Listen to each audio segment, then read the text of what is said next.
Hi every one, this is from rule voice. நீங்கள் ஒரு 1/4 kilo அளவுக்கு உருளைக்கிழங்கு எடுத்துக்கோங்க.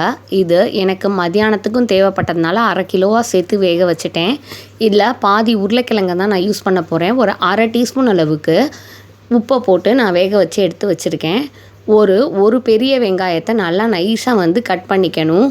நான் எடுத்த குக்கர்லேயே வெங்காயத்தை போட்டாச்சு. அதுலேயே நல்லா உருளைக்கிழங்கை போட்டு நல்லா மசிக்கணும். ஒரு பச்சை மிளகா போதுமானது. நல்லா பொடிசாக நறுக்கி போடணும். நான் போர்டில் வச்சு கட் பண்ணியிருந்தாலே இன்னும் அழகாக வந்திருக்கும். வீடியோவில் காட்டுறதுக்காக இங்கே கத்திரிக்கோலை வச்சு நான் கட் பண்ணி காமிச்சிருக்கேன். நல்லா அலசிட்டு நல்ல கொத்தமல்லியை ரொம்ப ஃபைனாக மின்ஸ் பண்ணுற மாதிரி சாப் பண்ணிக்கோங்க. 1/4 டீஸ்பூன் அளவுக்கு மட்டும்தான் உப்பு போடணும். ஏன்னா ஏற்கனவே நம்ம உருளைக்கிழங்குல உப்பு போட்டாச்சு. 1/2 டீஸ்பூன் அளவுக்கு மிளகுத்தூள், வறுத்தெல்லாம் பொடி பண்ணதில்லை, வெறும் மிளகு, கருமிளகை 1/2 டீஸ்பூன் அளவுக்கு போடணும். உங்களுக்கு காரம் கொஞ்சம் கம்மியாக வேணும் அப்படின்னாக்கா நீங்கள் மிளகுத்தூளை கம்மி பண்ணிக்கலாம். அவ்வளோதாங்க.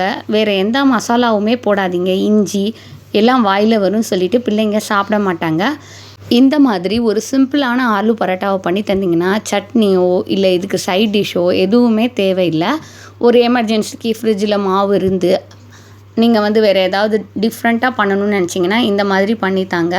நீங்கள் 4-5 விதங்களில் ஸ்டஃபிங் பண்ணலாம். அதெல்லாம் வரப்போகிற செஷனில் நான் சொல்கிறேன். பாருங்கள், நான் இங்கே டஸ்ட் பண்ணியிருக்கிறது வெறும் கோதுமை மாவு தான். இதுவும் ஃபுல்லாக கோதுமை மாவு தான். நீங்கள் மைதா மாவில் பண்ணிங்கன்னா உங்களுக்கு பிரியாது. கொஞ்சம் கூட ஸ்டஃபிங் வெளியில் வராது. சப்போஸ் நீங்கள் ஃபுல்லாக கோதுமை மாவில் தான் பண்ணுறீங்கன்னா ஸ்டஃபிங் வெளியில் வருங்க கண்டிப்பாக. இது வீடியோகிராஃபிக்காக நான் சொல்லலை. குக்கிங்கில் இந்த மாதிரி தான் நடக்கும்.